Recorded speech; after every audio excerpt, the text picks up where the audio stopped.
Thank you, and welcome to the Agency Balance Podcast, where we talk about marketing, tech, real-life self-improvements, and the things that make you happy to find your balance. Agency Balance is sponsored by SmartAcre, a marketing technology agency that creates solutions that align B2B marketing, sales, and service to drive results throughout the entire customer journey. Get the MarTech experts. Get smartacre.com. Here is your host of the Agency Balance Podcast, David Snyder. Finding balance. Isn't that what we're all searching for? Work-life balance. To be able to do the things we love and still be able to have a growing, successful life and career. On this episode, I want to dig into this topic and share some of the tactics that I found to help me find balance. Over my career, I've interviewed countless candidates, many of which have said, "The reason I am leaving my current job is I am looking for more work-life balance." How many of you listeners have heard that before? Let me share a secret. There is no such thing as work-life balance. Well, maybe. What is balance? Is it 50-50? Is it 80-20? Most don't analyze the exact amount between work and life. I think, you know what? I bet most measure is work outweighing life. If it is, then I think most start to have that feeling, I need to make a change. Especially now, right? Coming out of the pandemic and this great resignation that we've just experienced. I think it's everyone. Everyone is feeling this way. It doesn't matter what industry you're in. I think we all have this feeling that we want to have a purpose, to be able to feel good or feel better in what we do each and every day. The key thing with balance to think about is prioritization. Whether you know this or not, you are in control and you choose to prioritize the things that you do in a given day. See, the way that most of us are wired is we wake up every Monday and we make a dozen decisions before we're even starting out our workday. We're programmed to shower, brush our teeth, pick out what to wear. And sometimes we're on autopilot, but we're still making those decisions. Our brain is making those decisions for us. Many successful people reduce the amount of decisions they make in a given day. Why do you think some tech moguls wear the same t-shirt every day? Because that's one less decision they have to make. I follow this. For those who are watching this on YouTube, I'm wearing my tech t-shirt today. And it's not just because the pandemic hit and I don't have to wear a button down every day. But if I line my closet with shirts, I can grab and go versus staring at the closet and saying, what should I wear every day? I literally have my shirts organized, t-shirts, dress shirts, pants, so I can be precise, pick, and go. See, prioritization is your superpower. You decide whether you spend your time. This is both professionally and personally. That will help you find balance. Prioritization is your superpower. At my company, we even use this as one of our core values. See, the work is never done. You are in control on what you work on first, second, and last. Early in my career, the way I approached my week was like this. Monday through Friday, I worked 9 to 5. In the evenings, made food for dinner, watched a little TV, went to bed. Saturday, I relaxed, maybe even went out to the movies, spent time with my family. Sunday, I watched football, did yard work, worked on the cars, went shopping. Then Sunday night, I would stress out. I got bummed that I had to get up and work that next day. Monday, it started all over again. That's normal, right? Or is it? During the 9 to 5, I would just work on the to-do list in the order of which they came in. Okay, maybe I adjusted one or two to-dos for that boss that asked you to move this to the top of the priority. See, as most humans, we get this satisfaction of checking boxes, completing the task. I would never give any thought, if I complete this task, how is this going to benefit somebody else? Will it keep the project moving? I was focused on getting things off my to-do list and onto somebody else's, right? Not my problem anymore. My list is cleared. I never even gave thought about prioritizing things for me, things that would make me happy throughout my day. Later in my career, I matured into a project manager role. I found that I had this skill to organize, play out the project, anticipate risk, and develop a successful project plan. Playing chess versus checkers. Not just managing a schedule, but planning. It wasn't easy for me at first. I failed. I failed early. I failed hard. I spent more time updating the task than actually doing the work. I didn't listen well either. I was a talker. I still am a talker. See, that's right around the time as a project manager that I learned that I was in control of the prioritization. And I listened more. So anybody in project management, this came up recently too in one of our trainings, 168. What does that number mean to you? 168. Got it? That's how many hours are in a given week. Did you ever stop and think about that? But we all say, boy, sure, time does fly, right? Like I shared earlier, I was only allowing myself evenings and weekends to do the things that I love.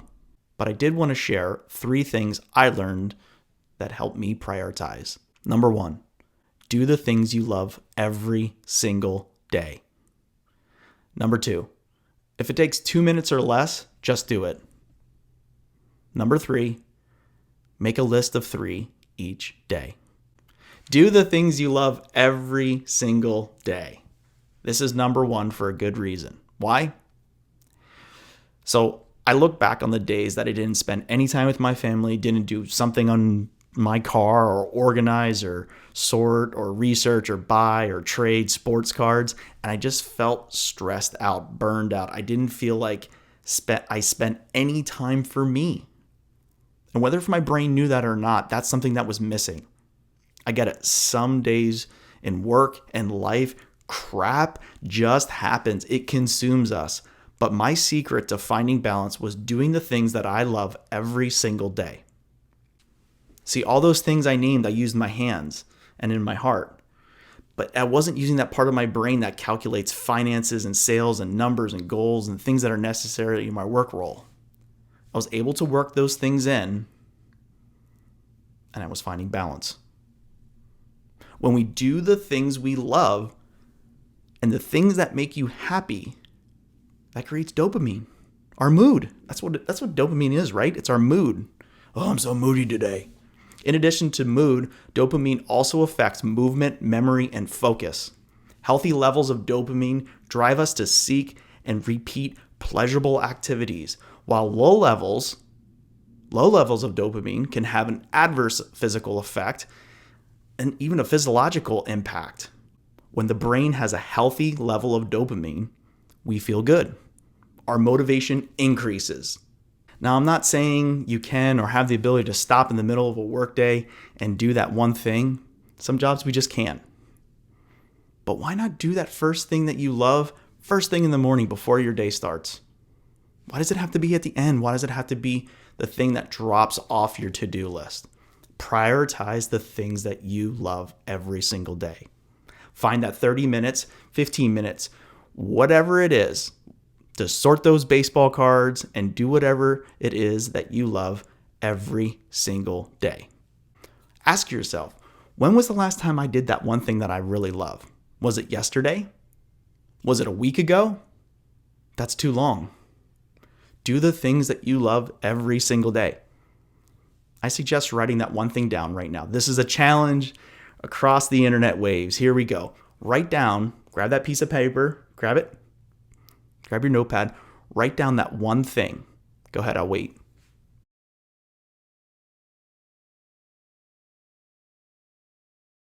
Okay, you got it? Try working that into your day tomorrow. Today's already shot. Today's done. We planned the whole day out. It was a mess. It didn't work. Tomorrow's a new day. We're restarting. Write it down and try working it into your day tomorrow. Then, promise me this. After you write that down, write underneath how you felt after you did it. Immediately after you did that, write how you felt. All right, number 2. If it takes 2 minutes or less, just do it. Remember, We only have 168 hours in a given day. Prioritization is your superpower. After you spend 56 hours of sleeping, that's if we all get 8 hours, 40 hours of working, that's if you're only working 40 hours a week. What are you left with? Okay, here's a stat for you. According to the BLS time use surveys, full-time employed females in the US work on an average of 8.33 hours per day, while the full-time employed male works on an average of 9.09 hours per day. According to the Center of American Progress on the topic of work and family life balance, in 1960, only 20% of mothers worked. Today, 70% of American children live in households where adults are employed. I don't care who stays home and who works in terms of gender and work opportunity and equality for all. Family is choice. But when all adults are working within the same household with children, that's a huge hit to the American family and free time in the American household. So 168 hours. After you sleep and after you work, you're left with 72 hours to do the things for you. That's it. I found that if a quick task only takes 2 minutes or less, just get it done. Don't procrastinate. Don't add it to your to-do list. Just respond to that email. Approve that request. Fill that cup of coffee. Look at your to-do list right now. Look at your to-do list right now. And I bet there are a few quick tasks that you can just bang out quickly. Your mind will thank you for completing those quickly. Check out the book 1 Minute Manager. It's a great read. And I think it's a great read for anybody who thinks that they're too busy. I hear that all the time. Oh, I'm so busy. I usually respond, you're no busier than anyone else or me. You decide what you work on and when your priorities get done. 2 minutes or less, just do it. Number 3, make a list of 3 each day. Years ago, I participated in this day-long training. They taught us to throw away and stop making these huge lists. You know, you get that white paper or that yellow legal pad and with rules, and you just listed the whole thing with to-dos, and you would cross some of them off. Maybe you reused it the next day. They said, throw that out. I'm like, okay. But instead, take a bright blank sheet of paper that's in a different room, just one piece, and take a magic marker and write down the 3 most important things that need to get done. That's it. You can only write down 3. You could not work on anything else until you completed those 3 to-dos. See, what that does is it forces you to work and to prioritize the things that you need to work on to complete. It prioritizes it for you. And then once you completed those things, start a new sheet. It's simple. It's a really, really simple rule. So my 3 rules for finding balance, here they are. Do the things that you love every single day. If it takes 2 minutes or less, just do it. Make a list of 3 things each day. I hope you found that to be a helpful exercise. These things are super, super easy. You can start applying them to your day. I hope you enjoyed today's episode. Drop me a comment at agencybalance.com if you like the episode. We have some future guests planned in the next couple episodes. Thank you so much and have a beautiful day. Subscribe to the podcast at agencybalance.com, Apple, YouTube, or Spotify.